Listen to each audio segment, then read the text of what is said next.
CEAP, Centro Espírita Altivo Panfiro. Uma casa de amor. Bom dia aos nossos ouvintes. Que Jesus abençoe a nossa manhã de estudos. Vamos ler o Evangelho, fazer a prece e dar continuidade ao estudo da Revista Espírita. Estamos no ano 4, abril de 1858.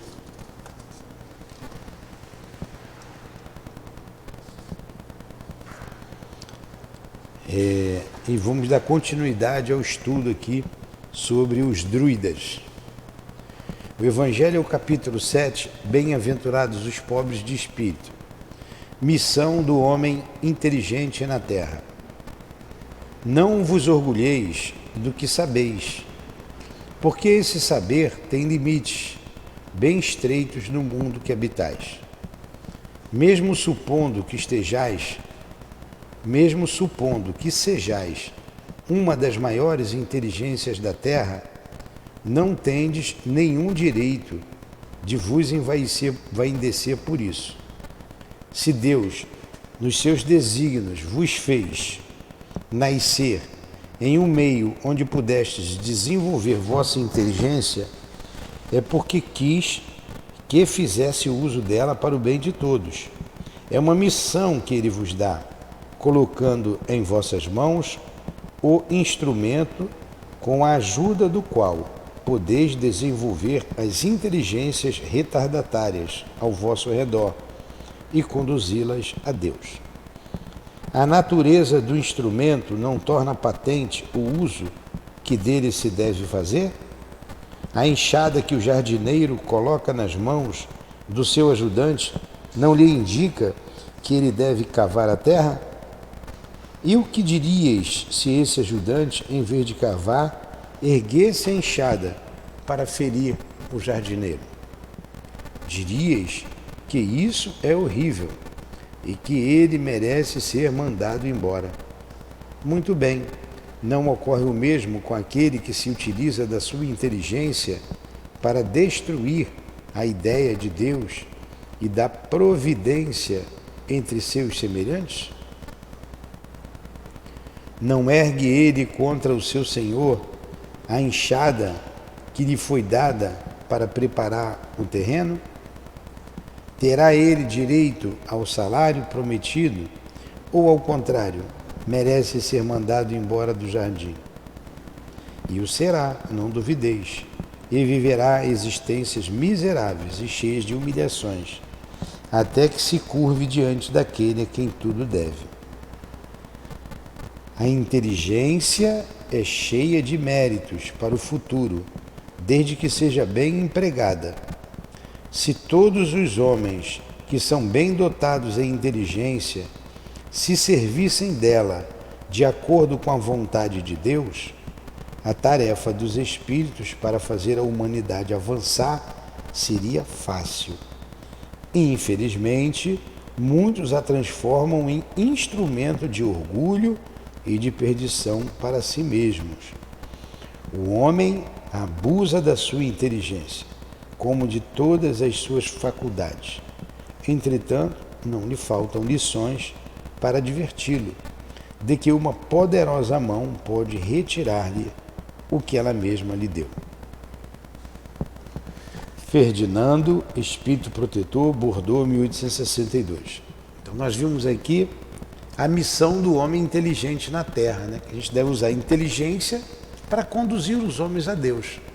Mas quanto utilizam a inteligência para o mal ainda, né? Infelizmente.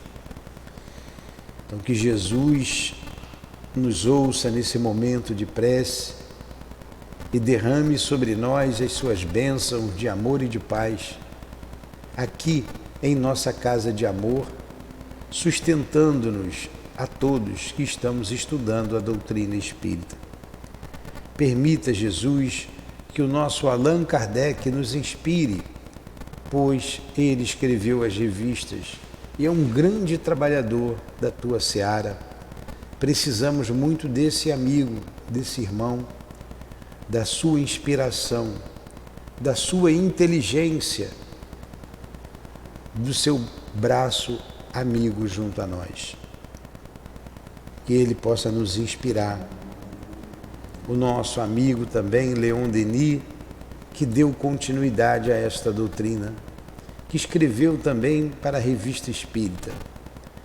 E, finalmente, os nossos guias e protetores espirituais, os diretores da nossa casa de amor, o altivo, com a coluna de espíritos que nos dirigem aqui no SEAP.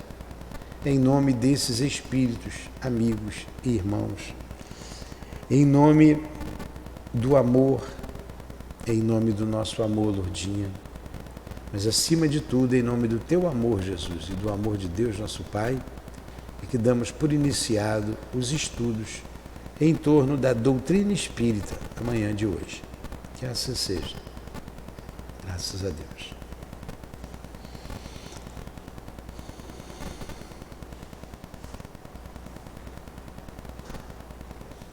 Vamos lá. Teve vinheta? Nem me lembro. Teve?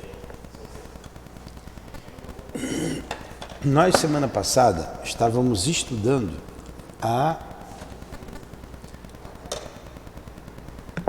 Revista Espírita, no capítulo que fala sobre o druida, o espiritismo entre os druidas. E nós falamos muito bem quem eram os druidas. Quem eram os druidas? Berenice, sabe quem eram os druidas? Não, né? Então, semana passada nós vimos isso. Os druidas eram um povo que era composto das tribos celtas. Que eram os celtas? Eram tribos, eram grupos de espíritos. Espera aí, eu fui prestar atenção ali. Vamos lá, não é isso não, falei errado. Na Europa, vocês conhecem o mapa na cabeça da Europa, não conhece? Tem ali França, tem a França, mais embaixo aqui na ponta Portugal, mas tem a França, tem ali hoje a Inglaterra, a Grã-Bretanha, a Escócia, Irlanda. Então, mas lá na Europa, esses países europeus. Então, basicamente, onde é a França hoje e esses países ali em torno, ali habitavam os celtas, as tribos celtas, que compunham os gauleses. Nós somos brasileiros, não somos brasileiros? Mas o paulista é brasileiro, o carioca é brasileiro, o baiano é brasileiro, né? Cada um, o gaúcho é brasileiro e assim vai. Então aquela região ali chamava de Gália, os gauleses que ali habitavam. E as Gálias os gauleses eram formadas por várias tribos, era formado por várias tribos que se chamavam celtas, as tribos celtas. Entendeu até aqui? Vocês entenderam? As tribos celtas. E eles habitavam aquela região e eles foram dominados pelos romanos. Os romanos invadiram aquela região toda e tomou aquela região toda. E quem liderou essa guerra foi César. Olha lá o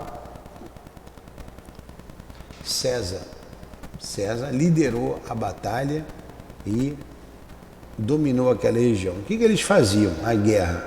Os romanos eram os mais poderosos em sua época, como é hoje.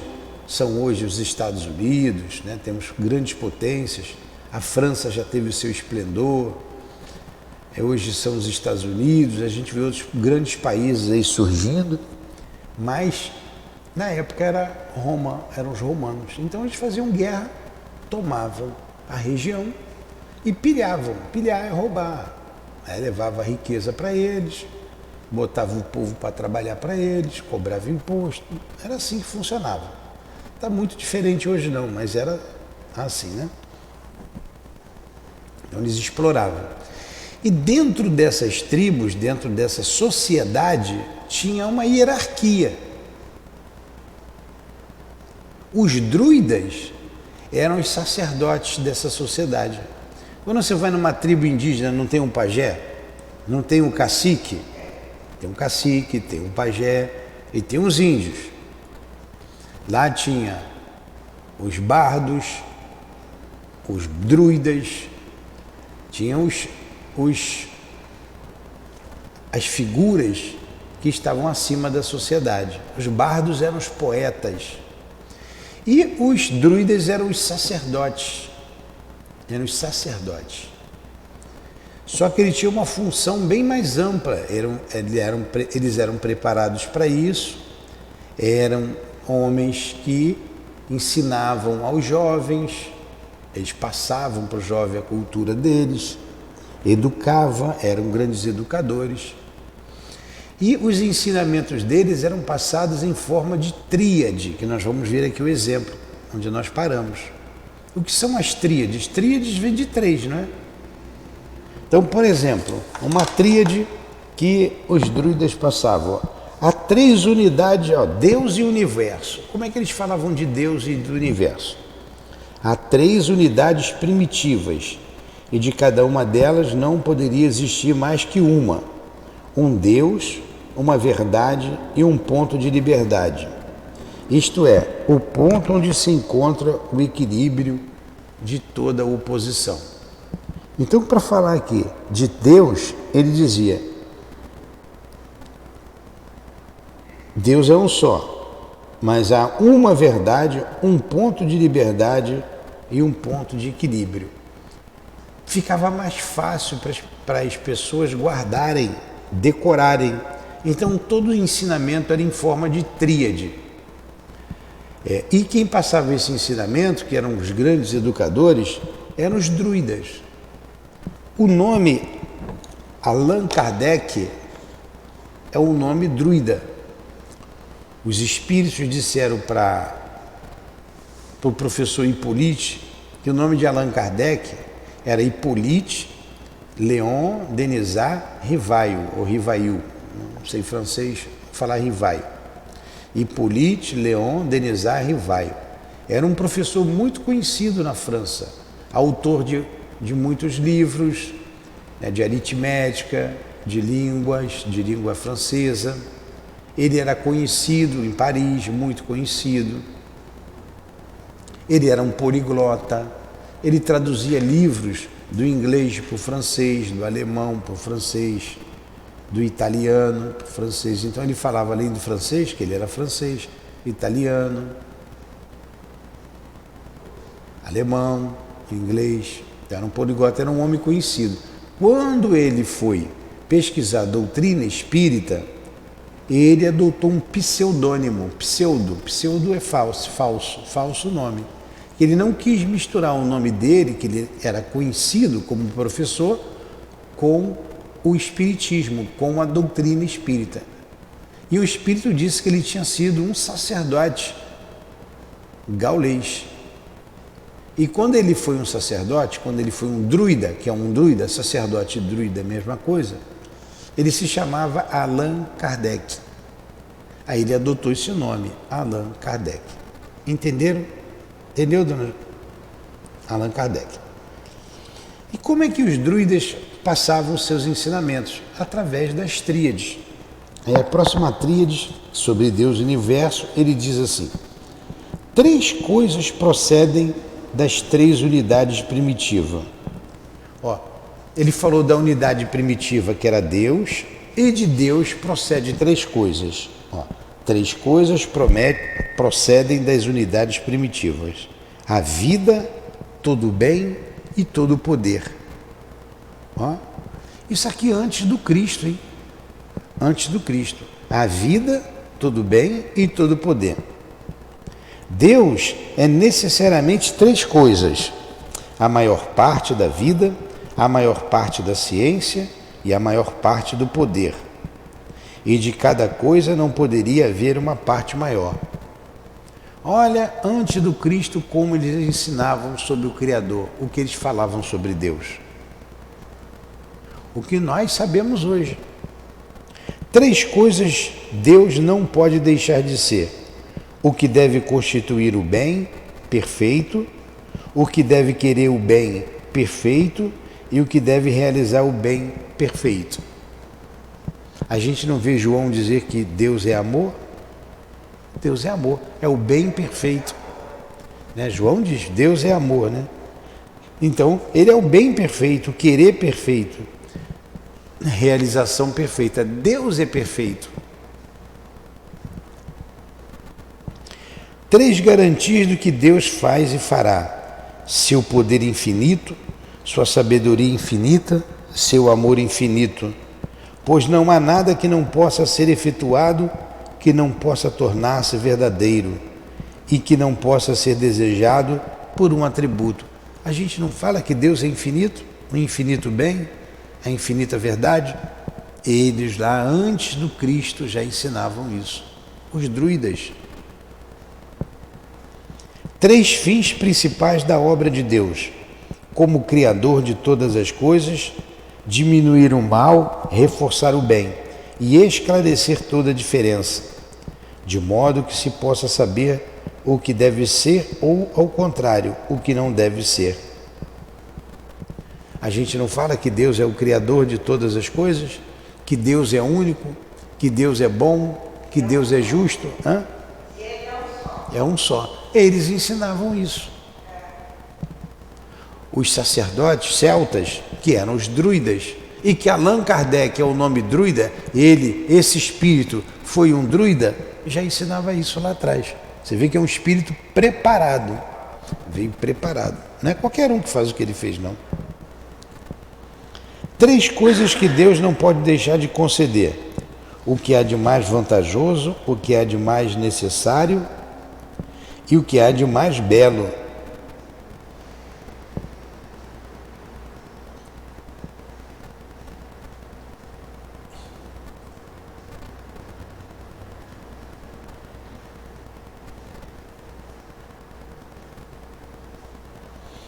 Três coisas que Deus não pode deixar de conceder: o que é de mais vantajoso, mais necessário e mais belo. A gente diz que a beleza está em Deus, né? Ele sabe o que tem que dar para a gente, o necessário. Continua ensinando tudo o que a gente sabe hoje. Eles ensinavam 3 forças da existência: não poder ser de outro modo, não ser necessário outra, não poder ser melhor pela concepção. Nisto está a perfeição de todas as coisas. 3 coisas prevalecerão necessariamente: supremo poder, suprema inteligência, supremo amor. Olha aí, supremo, não tem nada mais acima do supremo. E ele está dizendo que Deus é tudo isso: supremo amor, suprema perfeição, suprema inteligência. A gente não aprendeu aqui no Livro dos Espíritos que é Deus, inteligência suprema, causa primeira de todas as coisas? Há 3 grandezas de Deus: a vida perfeita, ciência perfeita, poder perfeito. 3 causas originais dos seres vivos: o amor divino, de acordo com a suprema inteligência, sabedoria suprema, pelo conhecimento perfeito, e todos os meios e o poder divino, de acordo com a vontade, o amor e a sabedoria de Deus. Então você vê isso aí há 60 anos, mais ou menos, em torno aí, quando César invadiu as Gálias, antes do Cristo. E esse povo passava esse ensinamento sobre Deus. A gente não tem os atributos de Deus? Aqui hoje a gente estuda. Está aqui no Evangelho, né? Deus está no Livro dos Espíritos também no início. Deus tem que ser único, soberanamente bom e justo. onisciente, onipresente. Então, tudo que nós estudamos hoje, eles já estudavam que a gente sabe hoje, há séculos antes do Cristo. Esse povo habitou ali em torno de 5, 6 séculos. Eles apareceram ali antes do Cristo. Já compreendia Deus como nós compreendemos hoje na doutrina espírita. Aí ele vai falar dos ciclos. Eu sei que é um pouquinho difícil, eu estou tentando falar o mais simples possível para vocês entenderem. Está dando para entender? Porque se eu ler direto, vocês vão achar cansativo e não vão entender nada. Ó, os 3 círculos, eles falavam dos 3 círculos. Há 3 círculos de existência: o círculo da região, círculo da região vazia, onde, exceto Deus, não há nada vivo, nem morto, e nenhum ser que Deus não possa atravessar. O círculo da migração, onde todo ser animado procede da morte, e o homem que o homem atravessou. E o círculo da felicidade, onde todo ser animado procede da vida que o homem atravessará no céu. Aqui ele está falando da vida na terra, da vida no céu, em que Deus atravessa todos esses círculos. 3 estados sucessivos dos seres animados: o estado de humilhação do abismo, o estado de liberdade da humanidade, o estado de felicidade no céu. Aqui ele fala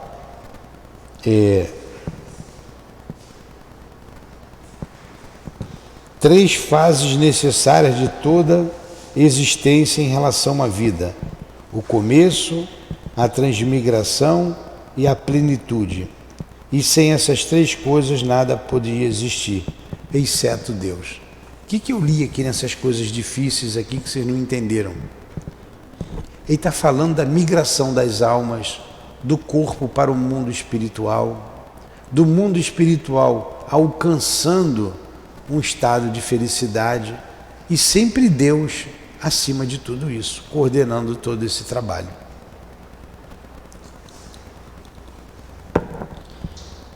Assim, em resumo, sobre este ponto capital da teologia cristã, de que Deus, por seu poder criador, tira as almas do nada, as tríades não se pronunciam da mesma maneira. Não se pronunciam de maneira precisa. Depois de haver mostrado Deus na esfera eterna e inacessível, elas simplesmente mostram as almas se originando nas últimas camadas do universo, nos abismos. Daí passam para o círculo das migrações, a Brede, onde seu destino é determinado através de uma série de existências, segundo o bom ou o mau uso que haja feito da liberdade. Por fim, elevam-se ao círculo supremo, onde cessam as migrações, onde não se morre, onde a vida se escoa na felicidade, conservando, entretanto, uma atividade perpétua e a plena consciência de sua individualidade. Então, os druidas ensinavam isso para os jovens, para os homens maduros, porque eles eram os educadores, eram os sacerdotes, eram os educadores. Falando da criação, houve um princípio, da migração das almas nas várias encarnações, e quando ela chega à plenitude, o que nós chamamos de puro espíritos, de espíritos puros. Então esse ensinamento está bem mais avançado do que o ensinamento dado nas igrejas que vieram depois. E é bem de acordo, aqui, mais de acordo com o que ensina a doutrina espírita.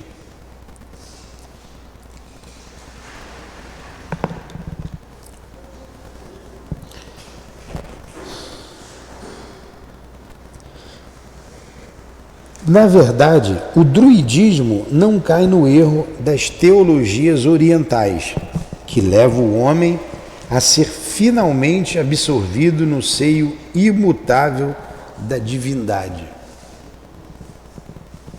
Pois, ao contrário, distingue um círculo especial, o círculo do vazio ou do infinito, que formam o privilégio incomunicável do Ser Supremo, e no qual nenhum ser, seja qual for o grau de sua santidade, jamais poderá penetrar. É o ponto mais elevado da religião, porque marca o limite fixado ao progresso das criaturas. O que ele está dizendo aqui? Que essa teoria, essa ideia de Deus, é uma ideia muito avançada, diferente do cristianismo, né, que dado pelas igrejas, e diferente das ideias que falam lá no Oriente, as doutrinas orientais. Algumas doutrinas orientais, como por exemplo, foi a que ele se referiu aqui, o panteísmo, o homem, ele é um pedaço de Deus e quando ele morre ele volta para Deus, ele se confunde num todo, ele não mantém a sua individualidade. Essa é uma ideia errônea, errada, senão Deus seria imperfeito, porque nós somos imperfeitos. E se Deus fosse o somatório de todos nós, Deus seria um grande imperfeito, grande inteligência. Deus seria instável, porque nós somos instáveis.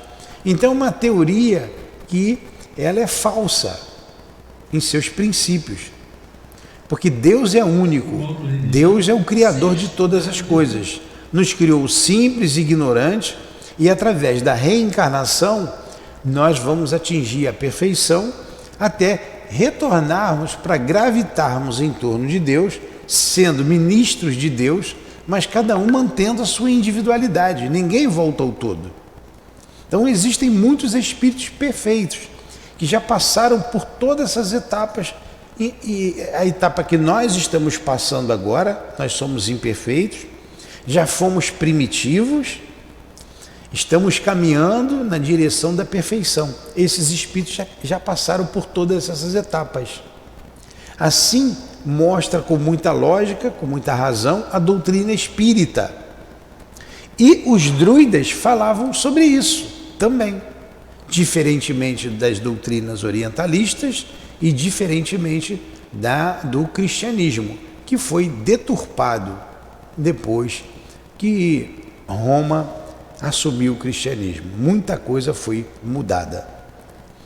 A doutrina espírita vem resgatar esses conceitos cristãos primitivos, tais como a comunicabilidade entre nós e o mundo espiritual, os espíritos, a reencarnação, a morte não existe, a gente mantendo a individualidade, a pluralidade dos mundos habitados. O que a gente estuda dentro da casa espírita aqui e passa para vocês, os cristãos faziam isso, Jesus falava sobre isso, os apóstolos falavam sobre isso, os discípulos, até que chegou o momento, as guerras, as perseguições cristãs, até que chegou o momento que o homem se apossou e formou uma religião. Surgiu então a Igreja Católica Apostólica Romana e fez do jeito dela. Os homens fizeram do jeito deles. Você vai na igreja assistir uma missa, o padre não fala da reencarnação. O padre fala da reencarnação na missa. Jesus nunca falou de inferno, nem que vai para o inferno nem para o céu. Lá fala de inferno e de céu. Então deturpou uma porção de coisa.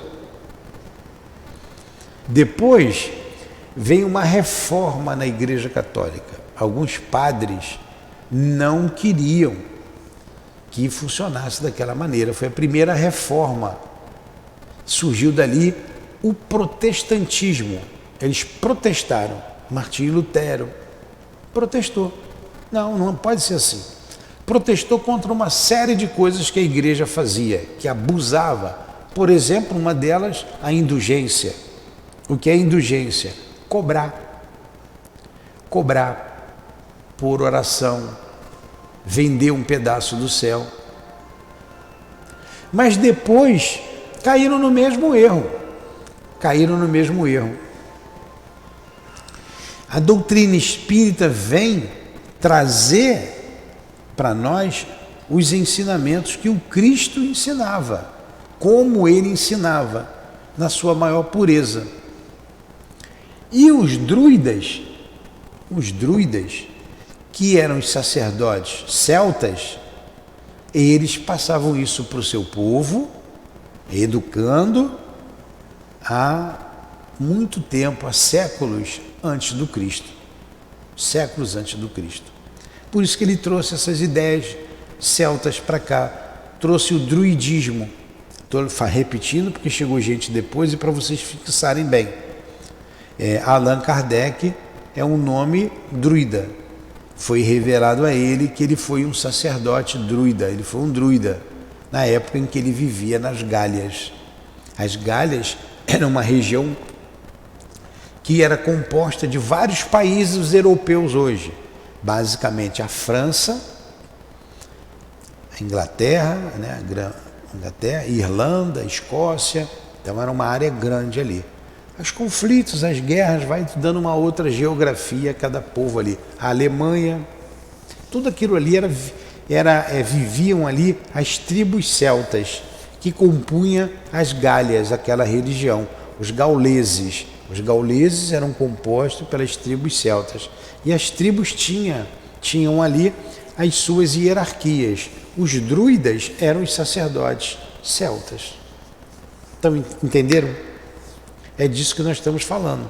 E eles passavam os seus ensinamentos, a sua educação, através das tríades. O que são as tríades? Aí ele fala, Deus não tem três coisas. Aí falava sobre Deus, para facilitar a memorização dos ensinamentos. Tudo era em forma de tríades. E eles não escreviam, isso ia passando, de filho para pai, ia passando, de geração em geração. Entenderam? Aí é um artigo da Revista Espírita que nós estamos estudando. Aí está aqui, o homem que escreveu sobre isso, ele está aqui traçando então algumas considerações. O traço mais característico dessa teologia, posto seja puramente negativo, consiste na ausência de um círculo particular, tal como o Tártaro da antiguidade pagã, destinado à punição sem fim das almas criminosas.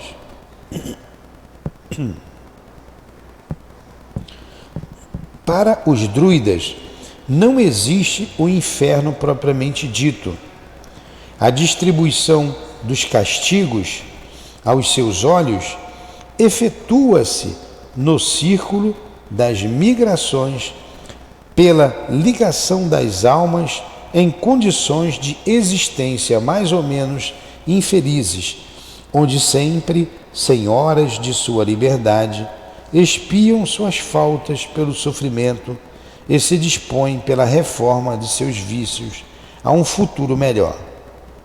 Em certos casos, pode mesmo acontecer que as almas retrogradam até aquela região do Anuf, onde nasce, e a qual quase não se pode dar outro significado senão da animalidade. Por este lado perigoso da retrogradação, que nada justifica, por isso que a diversidade de condições de existência do círculo da humanidade é perfeitamente suficiente à penalidade de todos os graus. O druidismo teria então chegado a deslizar até a metempsicose, mas esse extremo desagradável ao qual não conduz nenhuma necessidade da doutrina do desenvolvimento das almas pela via das migrações, como se verá pela série de tríades relativas ao regime de círculos de Abrede, parece ter ocupado o sistema da religião um lugar secundário. Eu sei que está difícil, eu vou explicar.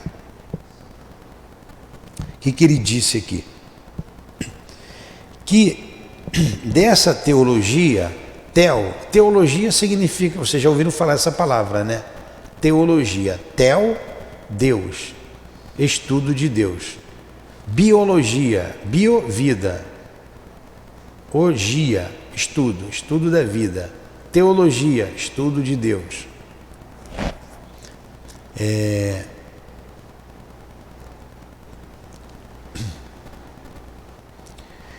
Essa teologia celta falava da reencarnação, da migração das almas na direção de Deus, mas também eles deram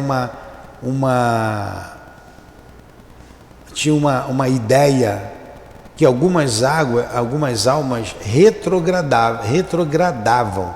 O que é retrogradar? Voltar aos círculos iniciais.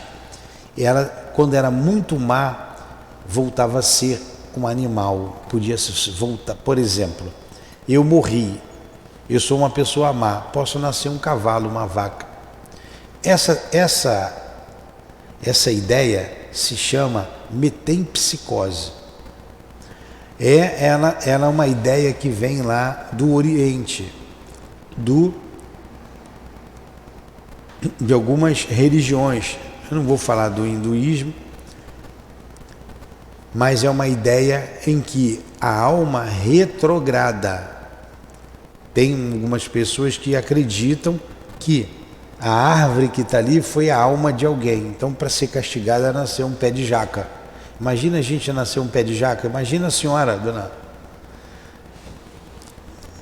dona Josefina, nasceu um pé de jaca. Então essa é uma ideia destituída de lógica.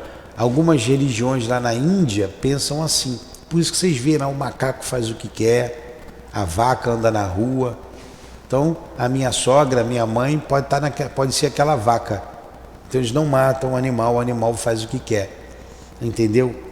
Eles tinham essa ideia, mas eles tinham a ideia da reencarnação, essa ideia da grandiosidade, da unicidade de Deus, da unidade de Deus. Eles tinham essas ideias também. Então nós estamos estudando esse grupo de espíritos que habitou aquela região e quem sabe alguns de nós também não passamos por isso. Não passamos por aqueles ensinamentos, por aquela doutrina.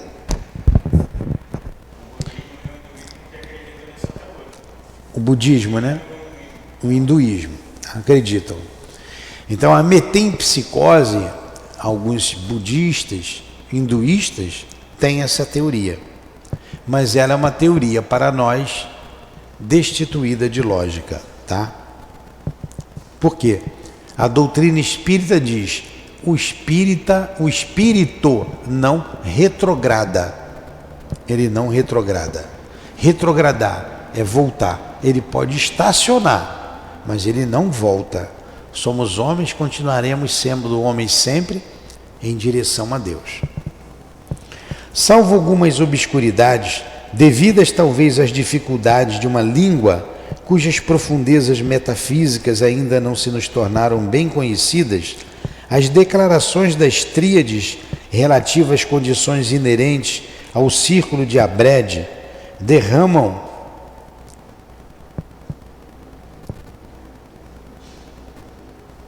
círculo de Abrede é o círculo da transmigração das almas. Derramos as mais vivas luzes sobre o conjunto da religião druídica. Sente-se que nela perpassa o sopro de superior originalidade. O mistério que a inteligência oferece, o espetáculo de nossa existência atual, adquire nela uma feição singular, que não se encontra em parte alguma. Dir-se-ia que um grande véu, rompendo-se aquém e além da vida, deixa a alma nadar de repente, com uma força inesperada, através de uma extensão indefinida, de que jamais foi capaz de suspeitar por si mesma, e, na sua prisão, entre as portas espessas do nascimento e a morte. Seja qual for o julgamento a que cheguemos quanto à veracidade dessa doutrina, não podemos deixar de convir que é profunda, refletindo sobre o efeito que, inevitavelmente, devia produzir sobre as almas simples estes princípios, sobre a sua origem e o seu destino. É fácil compreendermos a enorme influência que os druidas tinham adquirido naturalmente sobre o espírito de nossos antepassados, em meio às trevas da antiguidade. Esses ministros sagrados não podem deixar de aparecer aos olhos da população como reveladores do céu e da terra. Eis o texto notável.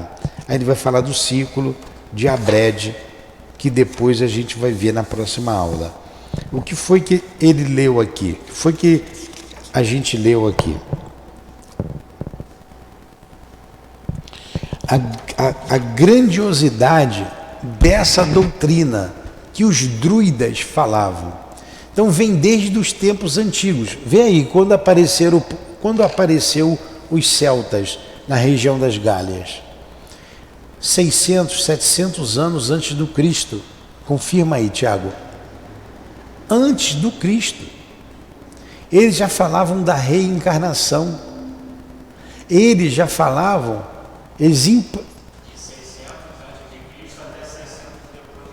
Então, 600 anos antes do Cristo falava da reencarnação. Eles emprestavam coisas para a pessoa pagar na outra vida. É a mesma coisa, me empresta isso aqui, na outra encarnação eu te pago isso. De tanto o quanto eles acreditavam na reencarnação. Então a veracidade de todos esses fatos, como ela era passada de boca em boca, nada se escrevia, isso depois com a invasão dos romanos é que começou a se escrever, a gente não deixa de ver uma profunda filosofia, profundo ensinamento na antiguidade. Quantas pessoas hoje, vivendo hoje, em 2023, hoje é dia 15 de fevereiro, não é? 15 de fevereiro de 2023. Quantas pessoas não conhecem a reencarnação? Não acreditam. Quantas pessoas hoje acham que morreu, acabou tudo? Que não existe vida após a morte? Tudo acaba aqui. Ainda mais falar de reencarnação. Agora, há 600 anos antes de Cristo, essa sociedade falava sobre isso, ensinava sobre isso. Olha que grande doutrina essa. Quanta sabedoria nesses sacerdotes, nos que eram chamados druidas. Aqui na igreja eu chamo o sacerdote de padre. Na igreja protestante eu chamo o sacerdote de pastor. Na sociedade céltica chamava o sacerdote de druida. Ele não somente falava sobre Deus, ele educava, ele era o responsável pela educação dos jovens, dentre outras coisas. Ele tinha um papel importante na sociedade. E o professor Hipólite foi, numa encarnação passada, um sacerdote druida. E como sacerdote druida, o nome dele era Allan Kardec. Por isso o professor Hipólite adotou o pseudônimo de Allan Kardec. Entenderam? Isso que a gente está estudando, a profundidade dessa doutrina. Alguma pergunta? Foi difícil essa aula? Eu tentei ser aqui o mais simples possível, até me embaracei aqui para vocês alcançarem esse entendimento. A gente vai continuar semana que vem e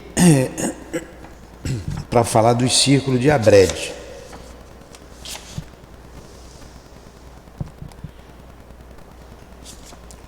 Alguma pergunta? Então vamos rezar?